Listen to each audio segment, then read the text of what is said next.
بسم اللہ الرحمن الرحیم۔ آپ صلی اللہ علیہ وسلم نے فرمایا، جب گرمی تیز ہو جائے تو نماز کو ٹھنڈے وقت میں پڑھو، کیونکہ گرمی کی تیزی جہنم کی آگ کی بھاپ سے ہوتی ہے۔ کہ نبی صلی اللہ علیہ وسلم کے مؤذن بلال نے ظہر کی اذان دی تو آپ صلی اللہ علیہ وسلم نے فرمایا کہ ٹھنڈ کر، یہاں جی فرمایا کہ انتظار کر، اور فرمایا کہ گرمی کی تیزی جہنم کی آگ کی بھاپ سے ہے، اس لیے جب گرمی سخت ہو جائے تو نماز ٹھنڈے وقت میں پڑھا کرو۔ پھر ظہر کی اذان اس وقت کہی گئی جب ہم نے ٹیلوں کے سائے دیکھ لیے۔ جب گرمی تیز ہو جائے تو نماز کو ٹھنڈے وقت میں پڑھا کرو، کیونکہ گرمی کی تیزی دوزخ کی آگ کی بھاپ کی وجہ سے ہوتی ہے۔ دوزخ نے اپنے رب سے شکایت کی کہ اے میرے رب، آگ کی شدت کی وجہ سے میرے بعض حصے نے بعض حصے کو کھا لیا ہے۔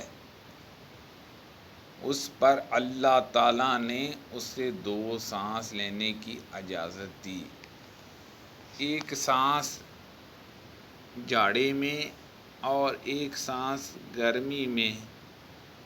اب انتہائی سخت گرمی اور سخت سردی جو تم لوگ محسوس کرتے ہو وہ اسی سے پیدا ہوتی ہے۔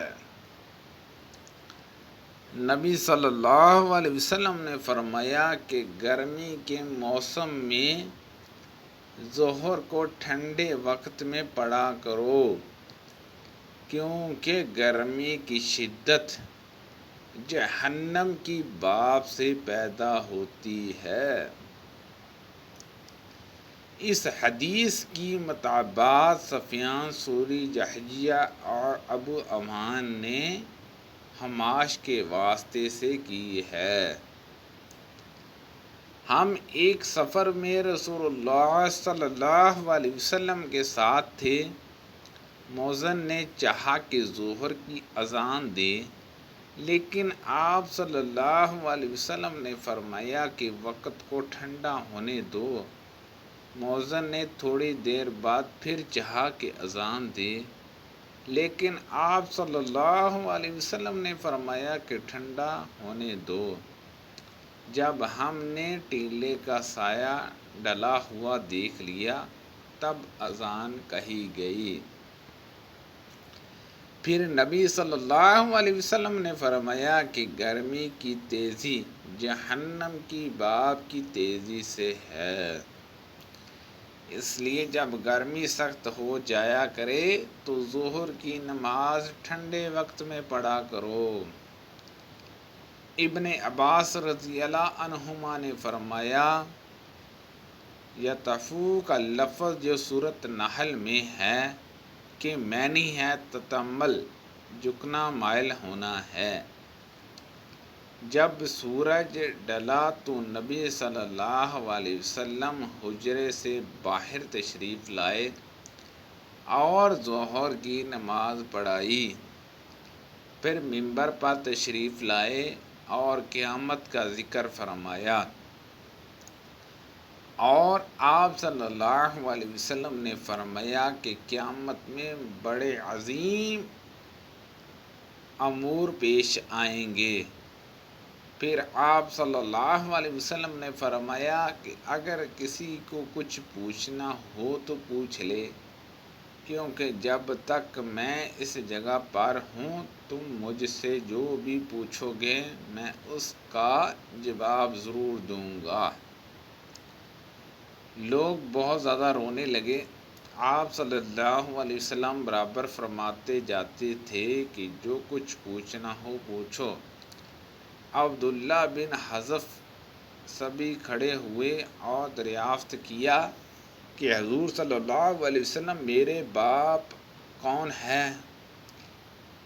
آپ صلی اللہ علیہ وسلم نے فرمایا کہ تمہارے باپ حذیفہ تھی۔ آپ اب بھی برابر فرما رہے تھے کہ پوچھو، کیا پوچھتے ہو؟ اتنے میں عمر رضی اللہ عنہما ادب سے گھٹنوں کے بل بیٹھ گئے اور انہوں نے فرمایا کہ ہم اللہ تعالیٰ کے مالک ہونے، اسلام کے دین ہونے اور محمد صلی اللہ علیہ وسلم کے نبی ہونے سے راضی اور خوش ہیں۔ پاس اس گستاخی سے ہم باز آتے ہیں کہ آپ سے جا اور بے جا سوالات کریں۔ اس پر ان حضرت صلی اللہ علیہ وسلم خاموش ہو گئے۔